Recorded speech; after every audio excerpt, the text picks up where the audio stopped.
Okay, so I will start now, okay? Yep, Yeah, we'll go about all, 40 minutes. all the way from Greenland. All right. Like, And all right. interruptions and questions are greatly appreciated. So let's start off. First of all, I'm going to share my camera. So to do that, let's just cancel that for a second. And there's that. All right, Denise, you want to come outside? Denise can say hi. Okay. So now we come outside. So we live in, this is the galley. It's, it's like a stretch limo. It's a stretch igloo. It's two igloos joined together, making a nice kitchen. And you have this. We'll go over there. So the camera's right there. You're gonna, to me, no, the camera's there. You had to point that. Yeah, okay, got it. You just follow me. Just point at me.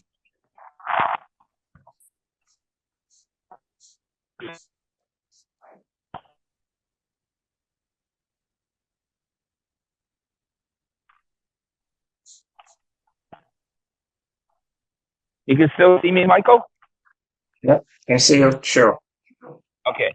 So if we point there, so we live in those igloos up there. They're little fiberglass igloos. They're pretty tough. Certainly a polar bear would have a bit of time before he got inside. That's the flag there over there for the helicopter. The pilot likes to know where the wind. This area here, it looks like the moon, except the moon doesn't have helicopter stuff on it. We're getting ready for departure in a week or so, so we're getting our sling ready.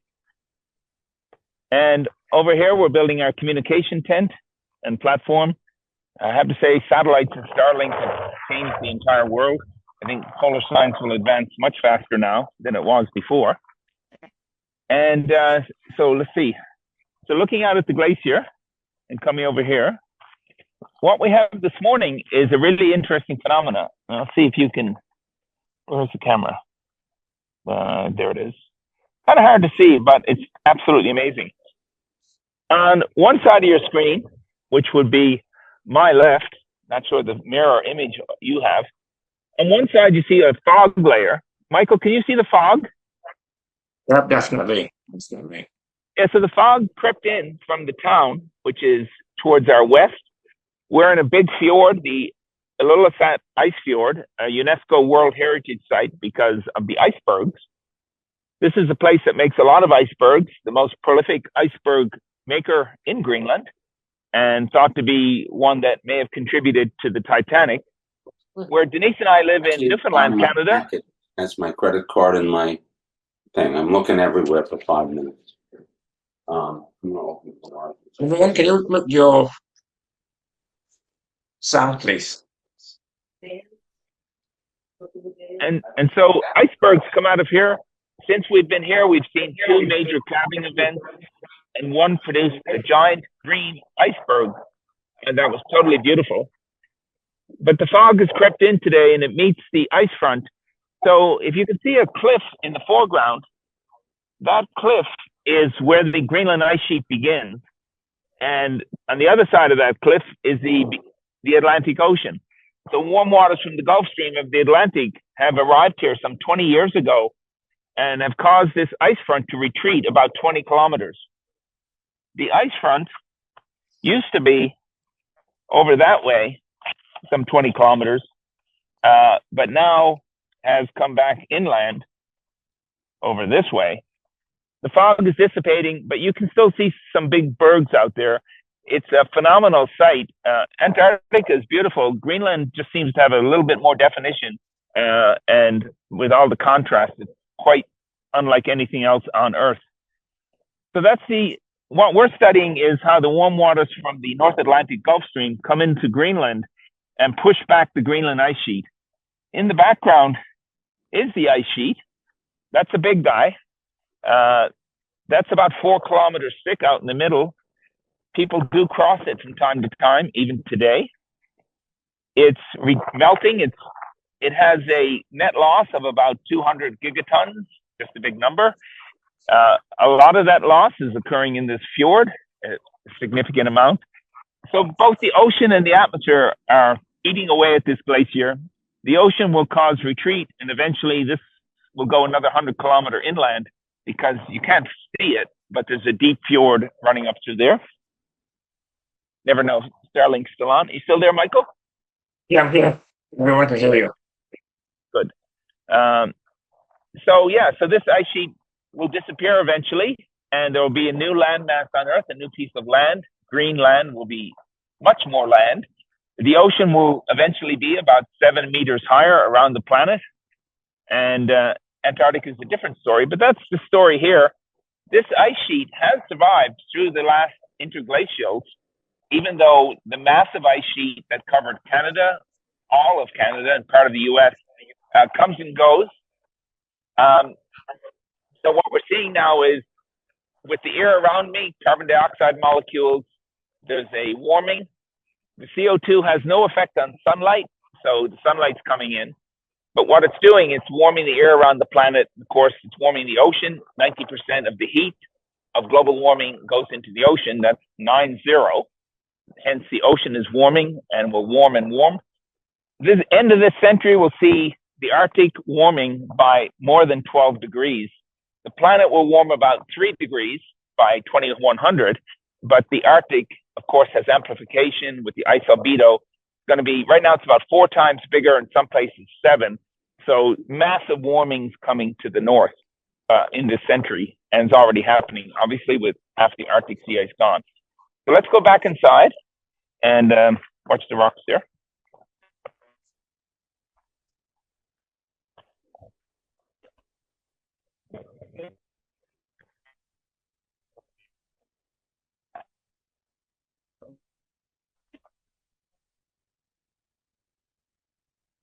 I'll just step on the door there. Okay.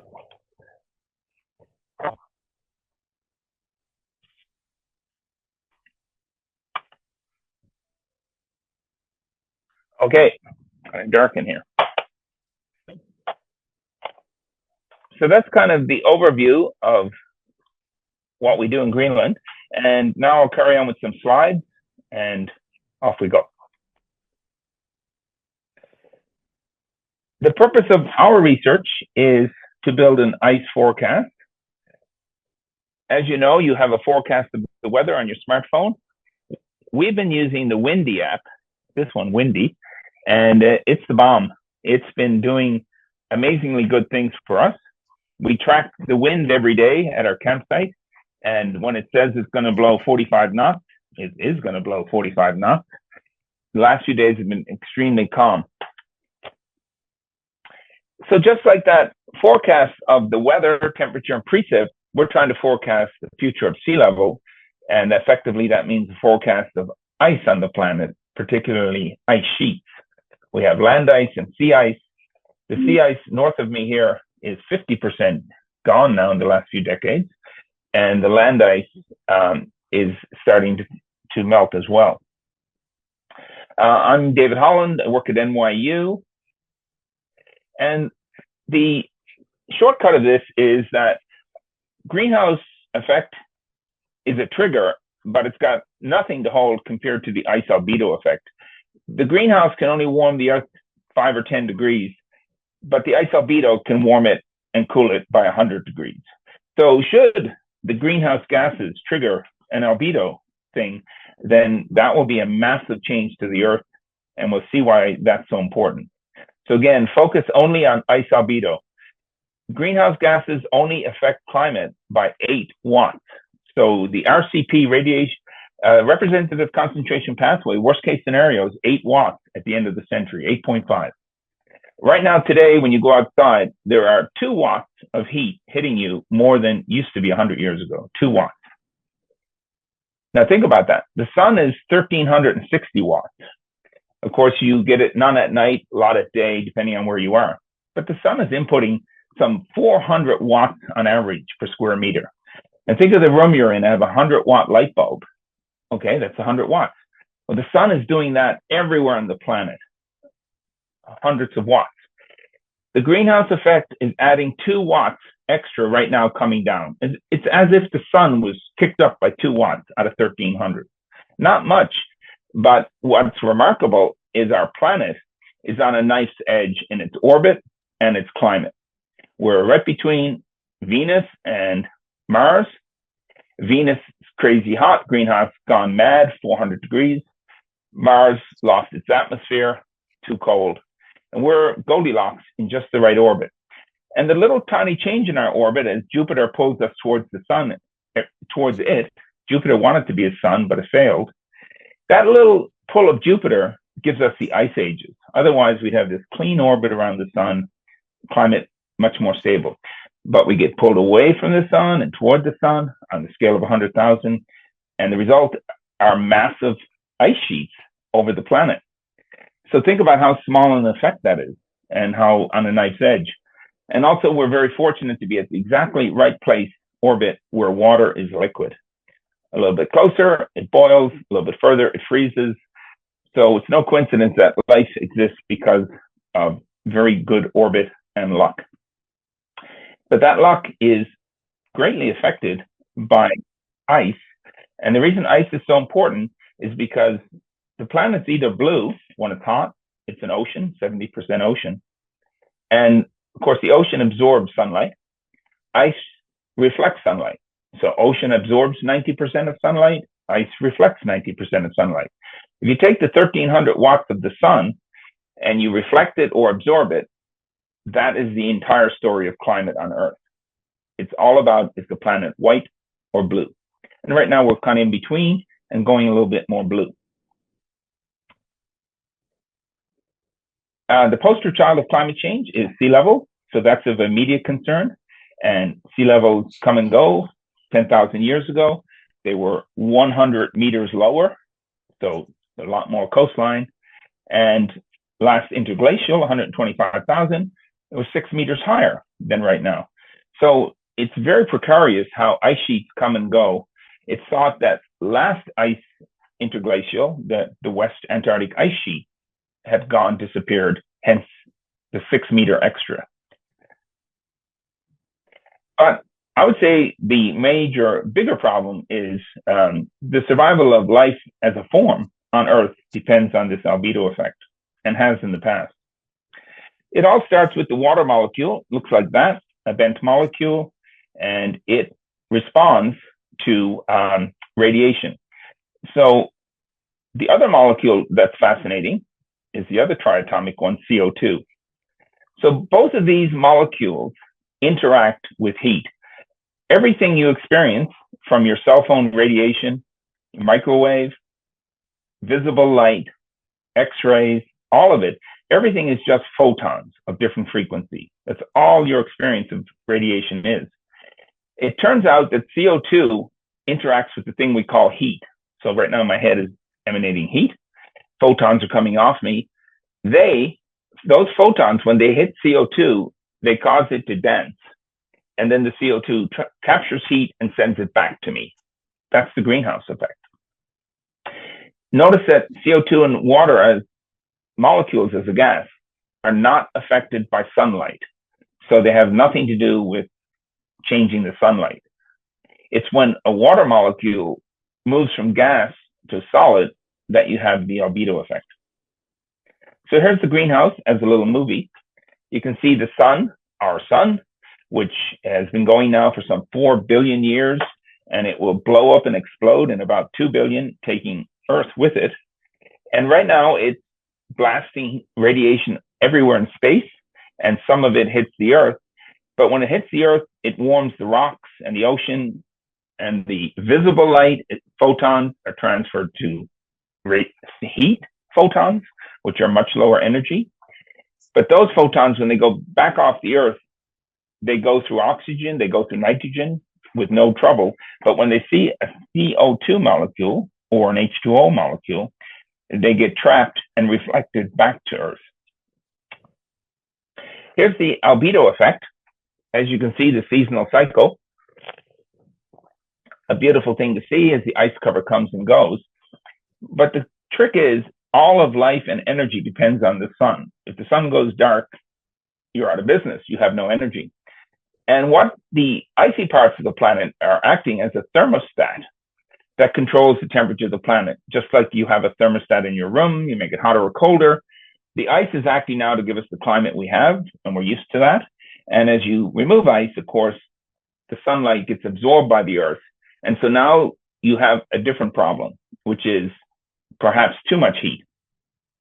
Again, it's the CO2 that's trapping the heat from the earth, kicking up the earth, making it a little bit warmer. Right now in the Arctic, it's about 4 degrees centigrade warmer than 100 years ago. Enormous. But that warmth is triggering the loss of sea ice in the Arctic, 50% gone in a few decades. That's causing massive amounts of more sunlight to come in. So it's kind of like if you've studied electronics and transistors, a small signal can become a very big signal to amplification. I don't know if the sound in this is working. Michael, can you hear any sound from this audio, video? Yes, I can hear the sound. Yep. Go. Ice creeps out from the poles.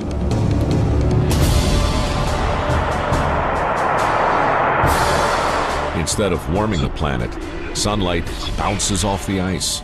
Temperatures fall, creating more ice, which bounces more sunlight back into space. And so on, until the cooling becomes unstoppable. The ice marches on. Temperatures plunge to an average of minus 74 degrees. The blue planet turns white. It's a snowball Earth. And incredibly, this may have happened not once, but at least 3 times over the following billion years as the planet lurched around the sun. But throughout all of this, and against all the odds, a handful of species clung to life. So that's the snowball Earth. And several times in our history, the Earth has just turned basically into an ice planet, which is a curious thing because that means 90% of all the sunlight's reflected back to space. And it's a catch-22 situation. You really cannot get out of it. Somehow we came out of it 580 million years ago, the last snowball Earth. That's the exact moment that life exploded on Earth, from simple cells and that to the first complex life forms. Now, the interesting thing about the snowball Earth is that, how do you know there was a snowball Earth? Well, one of the evidences for that are drop stones, which are big rocks. Where Denise and I grew up in Canada, we're always fascinated all over Newfoundland, certainly the part we were in, these giant boulders the size of a house just lying all over the place on the landscape, on top of hills everywhere. And these were obviously left by glaciers that had carried them. Now, where we're standing today is a glacier. Well, it was one 20 years ago. It's not now because we are here. I don't know if you can, not very good examples, but down the hill there, do you see these giant boulders? Michael, can you see those boulders? Yeah, definitely. Yeah, so there's lots of these around all over the place, and they're really curious. Some of them have rocks on top of rocks, some interesting geometrical features. So people find giant boulders in sandstone throughout Africa and throughout Australia, and this has nothing to do with motion, plate tectonics, and continents moving. It's simply that the ice dropped rocks all over the Earth as it melted, as it came out of a snowball. And so there are boulders in places you'd never expect to see them. So that's kind of the evidence for snowball Earth. And one way or another, it ended 580 million years ago. And if I take you here, so I was recently in China giving this presentation. Denise and I, as I said, we live here in Newfoundland. We just down the road from Greenland. And there's a place next to our cottage called Mistaken Point. This is a place, this used to be a part of Africa. And this place is interesting because there, on the rock behind us, if you look closely, look at that. That is the oldest life form on Earth. Nobody really knows if it's a plant or an animal, but it's a fossil. It's 580 million years old. And it's the first evidence of complex life, and it coincides with when the Cambrian explosion happened. Also, we live in New York City. As you walk through Central Park, giant boulders all over the place. This is not a feature of New York City Parks Department, adding architectural features. These exist here, and along the bottom, you can see all these striation lines as the glacier carved its way across Manhattan out to Long Island. As I said, we do our science, but we have a singular purpose, which is to create an app that is a forecast of what will the future of ice on Earth look like. So it might be a lot of ice, it might be no ice. Those are not helpful comments. We know the past, it has been a lot or none.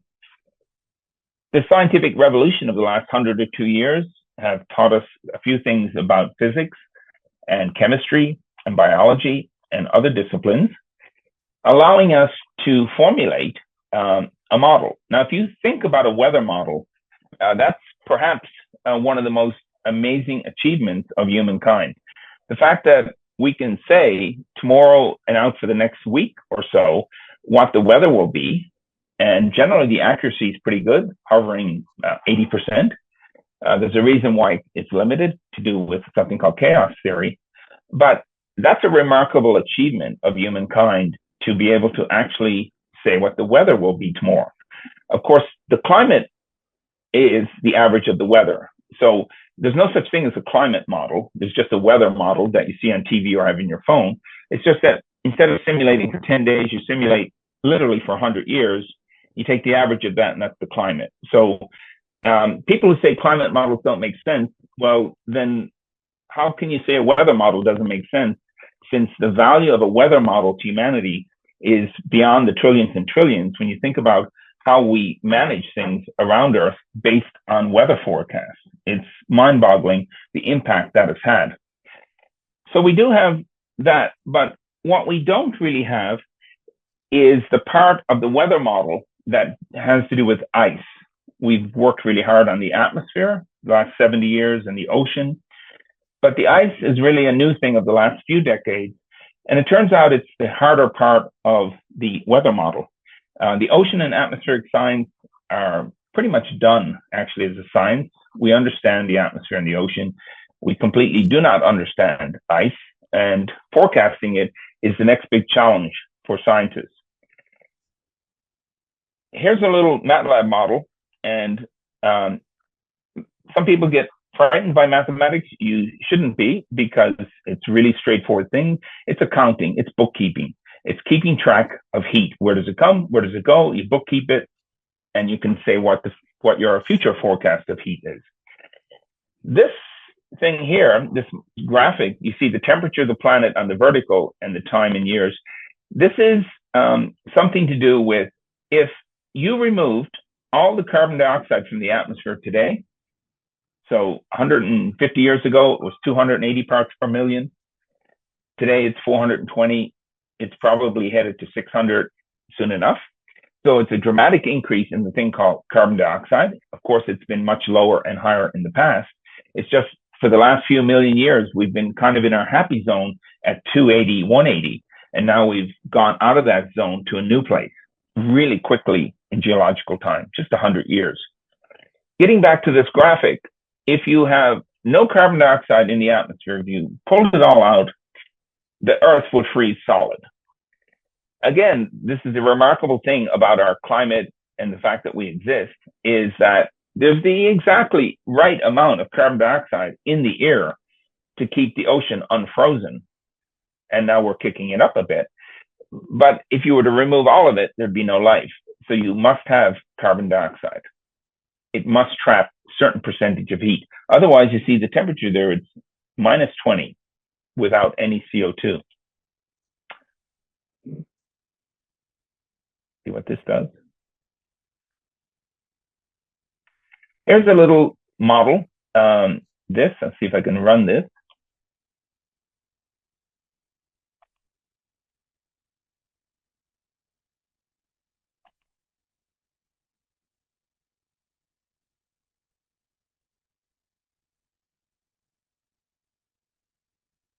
Yeah, so this actually works, surprisingly. So this is a really simple climate model. The one we use for IPCC and projections is more sophisticated, but this has the guts of it in it. And in fact, this is the model, I think, a few decades ago, President George Bush came to scientists at NCAR and said, I'm not really sure. He sent his connecting man, but he said, I'm not really sure you guys know what you're doing. So can I have the climate model? We're going to run it in the White House and see what you're doing makes sense. I love that. I love the fact that somebody would question science and then try to verify it themselves. So here we have it. You see this ice cover, 32%? That's the albedo of the Earth today. Today, the Earth reflects 32% of all sunlight. That's a lot. But it's something that our planet has attuned itself to work with. Now, with no carbon dioxide, it freezes. But I'm going to turn on the carbon dioxide with this switch. And I'm going to recalculate. And look at that. The planet temperature with carbon dioxide jumps to 13 degrees centigrade, which is what it is today or was 100 years ago. So a little bit of CO2 is the difference between all life and no life on Earth, among other factors. What we haven't been able to do in climate science is to model the ice very well. You'll hear different people speak on this. In fact, scientists seem very confused themselves. Scientists who are not experts, they think we know how to deal with ice and forecast and all that. People think we know how to forecast sea level and all that. We absolutely do not know how to forecast ice, and we do not know how to forecast sea level, full stop. But we will get there. And if you take the ice cover here, and what about if I was to increase the ice cover for unknown reason to say 90%, so you're in a snowball Earth. You notice that I'm typing in the number, I'm not simulating it. That's where the lack of knowledge is, that we can only impose this information rather than simulate it. So I do that and I say, what about the Earth is white? Look at the temperature, minus 78. So that's what it was, that snowball Earth. In fact, there's some evidence for that. So Earth is minus 80 once you have a lot of ice. On the other hand, if you get rid of the ice, 0.32, and you said, we're going to melt a lot of it, most of it, we're going to go to an albedo of 10. The vegetation is going to die. It's going to become deserts, no ice. It's going to become hot. This is what I'm talking about. The albedo gets out of control. Everything goes out of whack. So what would Michael, what do you think the temperature of Earth will be if the albedo drops to 10% 30 instead of 30? Let's check, calculate. So there we are. In several hundred years, the average temperature will move from 13 degrees to 48 degrees. There's zero question about this physics. This is really simple stuff. The question is, really, how did I get from 32% albedo to 10? Well, I typed it in. I didn't simulate it. So I'm just saying that if it does get out of whack, then the planet becomes super hot. That's why albedo is so important. So enough of that. And you can play with that model. It's available. Anyone wants to play with it, as did the president, go for it. So let's look at the thing called Arctic, since in a couple of weeks, we're going to this place up here, Svalbard. And if you look around the planet, you notice the warming is 4 degrees all around the Arctic, particularly Alaska. Canada, if you've been watching the news, is right now on fire. Manitoba is certainly on fire, and Saskatchewan. So wildfire's gone mad because things are drying out. And the sea ice in the Arctic gone. A little side question, you may have seen on the news a lot about the polar vortex. The Arctic's cold, USA is not so cold, and they're separated by something called the jet stream, which you might fly in an airplane now and then to go to Europe quickly if you're in the US. That jet stream is the result of the pole is cold, the other part is not. The contrast creates a wind, and the wind turns into a stream, the jet stream. And as the Arctic becomes less blue, more red, that jet stream is dying and weakening, and hence the cold air is no longer trapped in the pole. So that's an interesting side effect of warming the Arctic, is it makes it colder at times. And I mentioned about the Arctic sea ice. That's what it looked like when I did my PhD in the 90s, and nobody on Earth said it would ever change. I guarantee you that. And then all of a sudden, it was like, what's this all about? 1995, I finished my PhD, and my PhD was on Arctic sea ice, and I modeled it, but I never thought it would ever change. I just model it. But it's the change part that's the hard part. And then look at that, 2007, the bottom falls out and continues to fall out. So a white Arctic Ocean becomes a blue one remarkably quickly. And I don't know what that is. A little bit here in Jakobshavn for a second. Ocean come into contact with the polar ice caps.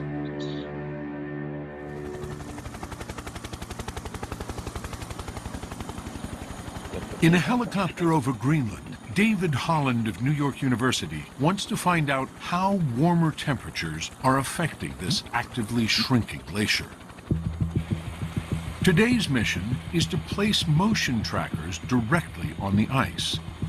We're going to go to 3 locations on the glacier and see if we can begin to understand how large glaciers disintegrate. Constantly moving, this glacier is filled with crevasses, which makes it extremely dangerous.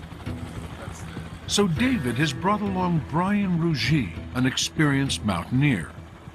It's dangerous in terms of the helicopter being able to land, and dangerous certainly in terms of being able to walk around. They reach the first location David has picked, but there is no way to land.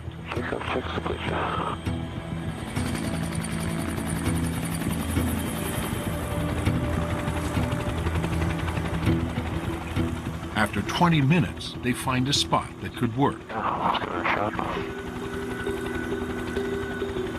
But the ice here may collapse under the weight of the helicopter. They must do what is known as a tow-in. A tow-in is where the helicopter will come in and set its skids down on the ice, but not power down, so the ice doesn't get its full weight. Just kind of touches down just enough to give me an opportunity to hop out, get the gear out, and then he's able to take off again. Without landing, the pilot drops off Brian and lifts off.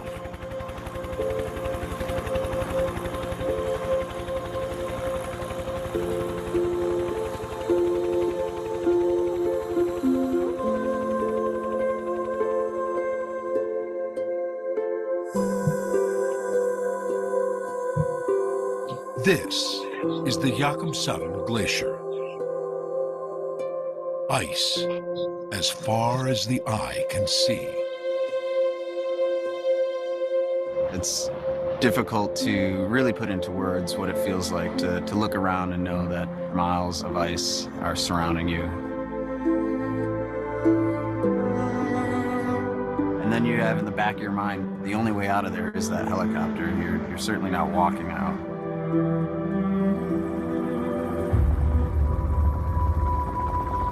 On the western coast of Greenland, the Jakobshavn Glacier is one of the fastest disintegrating glaciers in the world. The glacier meets the sea here, where icebergs break off in a process called calving. In 2015, an iceberg twice the size of the Empire State Building breaks off and floats out to sea. Speeding up a year of images reveals the glacier advancing as ice flows from inland. But from space, satellites show the glacier is actually retreating. In 1 decade, it lost 10 miles. So that's where we are today at Jakobshavn. And let me put that back up. And the last part of this is turning our eye to the south, which is, you may have heard about the so-called Doomsday Glacier. That's the Thwaites Glacier. we are headed there with the Koreans in 6 months to do the same thing we're doing here. It's just that it's a more difficult place to do science because it's so far away. And Antarctica is 10 times Greenland, so it's 10 times more important. And also right now, the Thwaites Glacier looks like it may be on an unstable point and may be unstoppable or not. If it is unstoppable and melts, then that will be 3 meters of sea level over who knows what, 100 years or more, but a massive change. In addition to and its here's connection, a little report on this, and then we'll finish with this. It'll be easier for you to watch this PBS thing than me to explain it. You'll get the gist from this. with the extreme heat and weather events here and around the globe, climate change is also having a measurable impact on a much slower moving development, the loss of glaciers and the melting of the ice. Science correspondent Miles O'Brien has been chronicling one scientist's quest to track what's happening with one of the most important glaciers. Here's his latest update. It was like a scene from Star Wars when climate scientist David Holland finally made it to ground zero. Just absolute insane fun, and I actually thought I was going to die. We flew the helicopter through those crevasses. These ice canyons are in the Thwaites Glacier in Antarctica. It's the so-called Doomsday Glacier, and you are seeing it in its death throes, as close as anyone ever has. This is perhaps the most important glacier in the world in terms of its potential impact this century. The size of Florida, Thwaites stores enough water to increase global sea level by almost 3 feet if it all melted. 10 feet if the ice it helps hold in place slides into the sea behind it. And here the ice is melting at a stunning rate, 100 meters, more than 300 feet a year. How long can it last? That's an excellent question. That's really the one we're pushing for, is we want to have, if you will, an ice forecast. Without an ice forecast, which we currently don't have, we have really no insight into our future. Holland is a professor at New York University. There we watch some scenes from his epic voyage. Year after year, he risks his life here and in the Arctic in pursuit of elusive data. For starters, he wants to know the water temperature below these cracks. But the probe holding the instruments isn't breaking through. There's a thin film of ice, maybe an inch or so. When you drop the probe, it hits the ice and it won't go through it. Finding a way through that thin layer of ice was the umpteenth challenge in a litany that he encountered during this long, unpredictable, and yet serendipitous Antarctic campaign. This was the most difficult mission we've ever been on. They arrived in Christchurch, New Zealand on December 20th. It took 3 weeks for their COVID quarantines to lift and their equipment to arrive. Ready to set sail next week? Yes. All right. Funded by the National Science Foundation and its counterparts in the UK, Canada, and South Korea, 36 researchers boarded the South Korean icebreaker Ariane. Brimming with gear, the ship set course for Thwaites, 3,000 miles away. This idea was just go straight to the ice shelf. And it turns out that brilliant idea led to failure because we weren't planning on sea ice. Ariane is a Korean portmanteau, meaning all seas. Seemingly true to her name, the ship cuts through most ice like butter at 14 knots. Most ice. For unknown reasons, a huge conglomeration of sea ice floated in the Amundsen Sea between them and Thwaites. Eventually, it was too much for the Ariane. The dreams of reaching Thwaites have pretty much been dashed now. What are your thoughts at that point?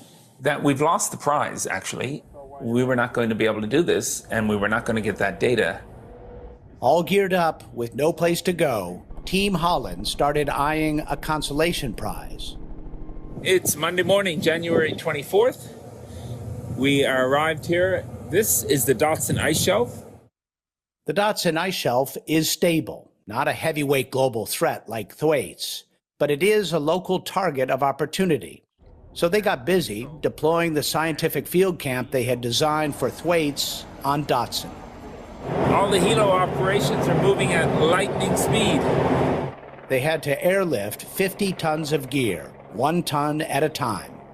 Equipment and people are shuttling off the ship to our base camp about 20 kilometers inland behind me. The mission there? Drill a 1-foot wide, quarter-mile deep hole through the ice to the sea beneath, drop instruments in, and leave a mooring behind to monitor what is happening where most of the melting occurs. They drilled with hot water made from snow, hand-shoveled into a 2,600-gallon container. As they set up the gear and started drilling, Holland scrambled to make his complex mooring work. The pressure was on. So the guys think they'll be through in about 6 hours, and after that we're kind of ready for the mooring, but the mooring's not really ready for them. Up until this point, the weather had been benign by Antarctic standards, clear and cold. But on the day that everything had to be ready, Early Monday morning, the weather has gone to and now the snow is really starting to blow. there was no time to hunker down. So down went the mooring, fingers crossed. It is Wednesday, February 10th. The mooring was installed and frozen in about a day and a half ago. Some 1,300 meters or 4,000 feet below me is an instrument that's talking right now with this computer. Woohoo! Okay, little bit of a restraint now. Yep! Yes! Woo! Woo! There was a lot of screaming and hoo-ha. Even though it was the middle of a blizzard, it was like, this works. It was still the sense that we didn't achieve what we wanted. He wanted those instruments beneath Thwaites, at the place where the glacier meets the land. There, warm seawater interacts with cooler melted fresh water from the glacier, an area called the boundary layer. It creates turbulence. So it's that turbulence at the boundary layer that is how warm water from the ocean gets to the ice. It has to go through this boundary layer, but we don't understand the turbulence in it, so we want to capture it and see it. And as the ice fractures and melts, the water flow gets even more complicated. Understanding this is crucial for David Holland if he is ever to succeed at creating an accurate ice forecast. But for now, any crumb of data helps, which brings us back to where we began. With time and fuel just enough for a few extended flights, Holland and his team flew to the open wound at Thwaites.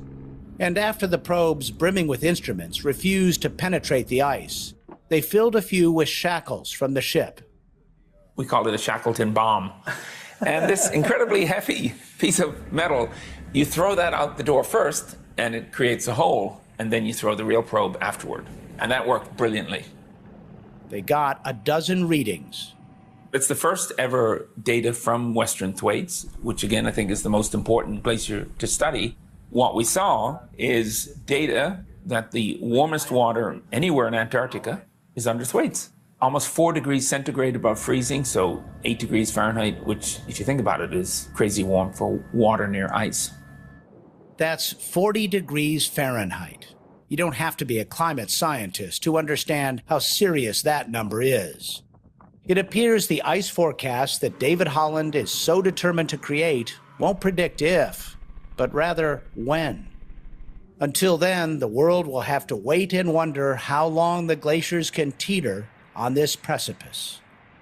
For the PBS NewsHour, I'm Miles O'Brien.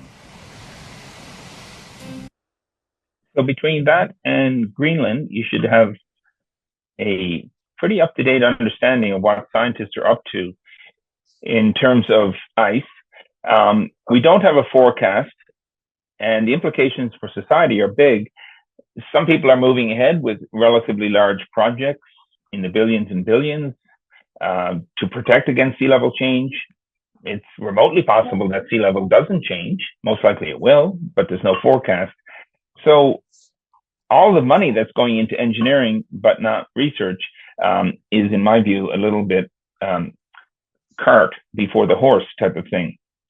There are other things to talk about, which we can discuss later. Really, this is the year United Nations of ice preservation. Part of the question to ask, and it's a very philosophical and ethical legal discussion is about ice preservation, also known as ice geoengineering. That is, should humanity be altering the planet in order to preserve ice?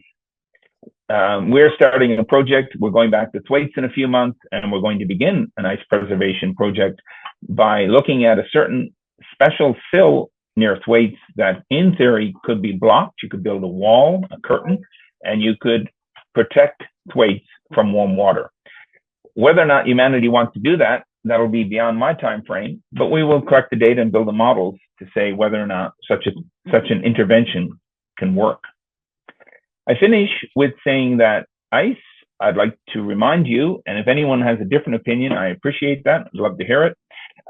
If you can make a stronger argument that a frozen water molecule is not the most important thing in climate. This is a big project, and right now in the US, we're having some trouble as science is being upset. I think this is a really, really excellent opportunity. Right now, I believe in the US, we're spending in science, I don't know if philanthropy is only like 1% or some small number. NSF is currently on projection to be reduced by 50% budget this fall. And that's an excellent opportunity for philanthropy and people who really think they can have an impact on science to step forward and bring in literally billions of dollars, not millions. Billions and billions are needed to solve this problem. So that might just happen. And ultimately, people talk about AI. That's not going to happen until there's data. Once there is data, I think AI can really move this game forward quickly. And that's it. Thank you very much for listening. Question, David. Can you hear me? Yeah, perfectly. I mean, yeah, it's nice numbers, but at the current trajectory where we are now, last year being the warmest year, recorded every month of exceeding temperature that's way beyond, it's the scale. How close are we losing the ice shelf in the Arctic oceans in summer? Yeah, well, the sea ice is gone, and of course, the sea ice is only of scale a meter or two thick, right? The sea ice over the Arctic Ocean forms when the ocean freezes, it comes and goes. So it's not surprising we saw the sea ice disappear first. Now, the ice sheet and ice shelves are of scale 1,000 times thicker. So there's a delay in seeing a change in the land ice versus sea ice, right? One is thin, one is thick. With the numbers we're seeing in these records, it's hard to believe that, it's hard to guess that it just won't all melt and disappear. The crazy thing about ice, from a science point of view, why I find it so interesting, is the growing of ice is very straightforward. You simply have snowfall and it accumulates and it accumulates, and it's a very simple continuum clear process. The problem with glacial science, the difficulty and the challenge, is that ice falls apart not smoothly by melting, which is a slow process, but it breaks. If you think about plate tectonics in the Earth, plates move and they break. And we don't yet have a forecast for earthquake. Likewise, we don't have a forecast for ice quakes. When ice breaks here in Jakobshavn, like it did last week, it's recorded by seismometers around the world. It's an ice quake. It shakes the Earth. But it's the breaking, the physics of breaking, that's the challenge. And it seems that things break and fall apart really quickly. If you look at the time series of the ice ages, it's always this slow buildup and boom, it falls apart. So things fall apart really quickly, and our models are not capable of capturing that. All the climate models on the Earth who predict this and this are far less sensitive than the real world. The real world is crazy, nonlinear, sensitive, and does some bad things really fast. So my guess is it goes away, but that's just a guess. We need a weather model, an ice model.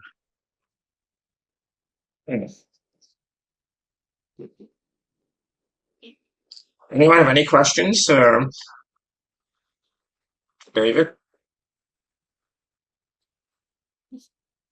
Oh, Kate? Kate, please, Kate. Yes, thank you. Thank you so much, David, and your team. It was absolutely fascinating. I have a couple of questions. One is about methane. So I've read a little bit about, in the Arctic and methane also being released, and I just wondered what your perspective is on how does that fit into the story? Like CO2 is obviously a greenhouse gas, but also methane as well, just to see what your perspective of that would be. And the second is about what data are you missing the most? Is it more data, like more resolution and coverage of the data you're already getting, or are there other parameters, other things we should be monitoring from your perspective if more funding would be available? Thank you, Kate. Just north of us, here in Greenland, are the vast continental shelves of the Arctic, particularly on the Russian side. That used to be land, and when sea level rose, it buried the land.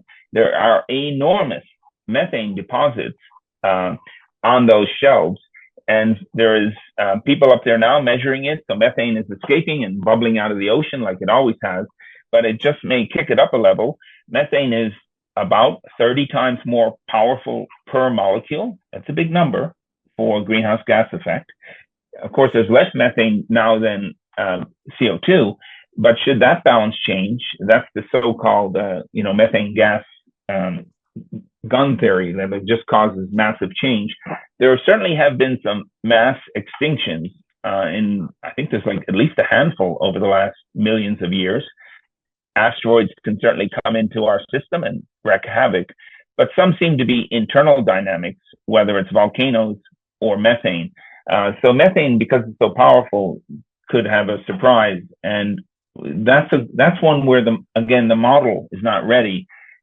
Jumping to data question in that, I mentioned AI, but I am a bit perplexed in speaking to funders.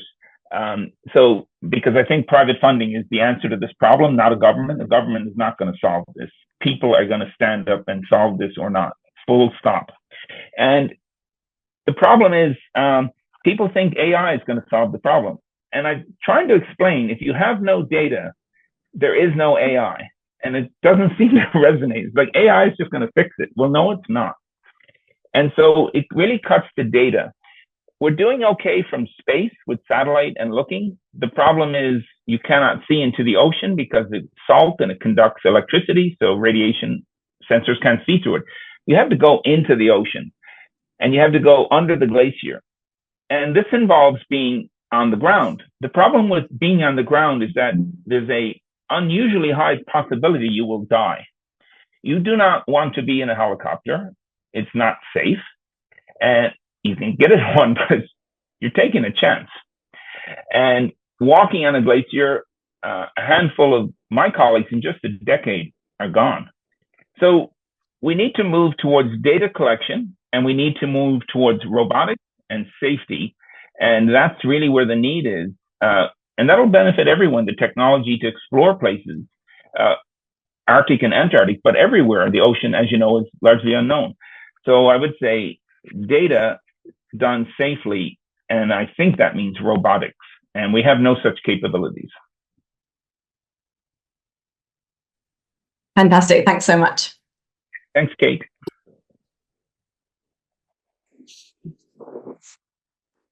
That's Bridget. David is one of the key ambassadors on our expedition.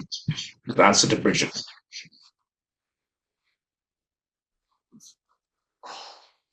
Okay, then we're going to get back to work. David, that's fantastic. That's fascinating, amazing. So, okay.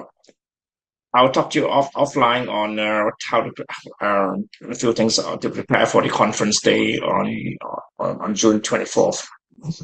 Okay, perfect. Yeah. So another thing, David, if I may ask, the couple of video clips are shown because Zoom doesn't, play video very well.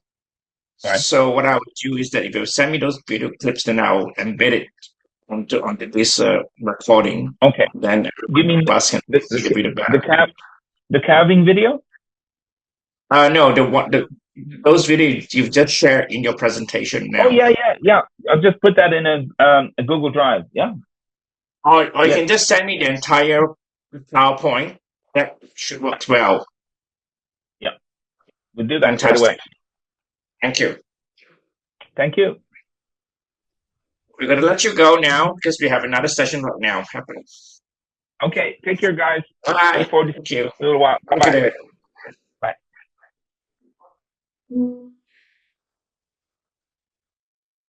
Sidora? Hello. Uh, How are you, Michael? How Good. is everyone? I've just make you co-host. Can you let Melissa in, please? I did. You did? All right, good. Let's give Do we everybody want to? 5 minutes before you start, Yes. okay? Yes. Thank you. How are you I doing? was going to. I'm great. I'm very well. Kids have been sick the whole week, and there were public holidays, so Ah, I'm catching up on everything. But otherwise, very well. How about you? well, catching up. I was supposed to leave, fly in 6 days, but I don't know. We'll see. Some people fly to Nice in the next 6 days, but I may not go. So trying to get out of it. Yeah, so we'll see. I see. Where's Tobias? He is somewhere up in the very north, like on the northern border of Germany, doing some talks. I don't even know where that is, like on the North Sea. Yes. And I'm actually already started packing because I have only one more week at home, and then I'll be in Egypt for 10 days because it's school break, and I have the kids, and then I'm coming back, and it's time for expedition. So Okay. it's everything at once. I've already piled up everything here.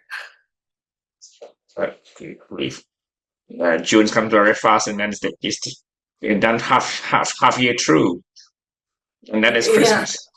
I know. I was just thinking the same. How are we already in June?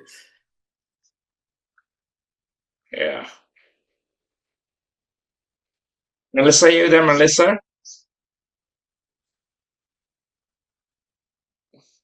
Should I? I'm here. Okay.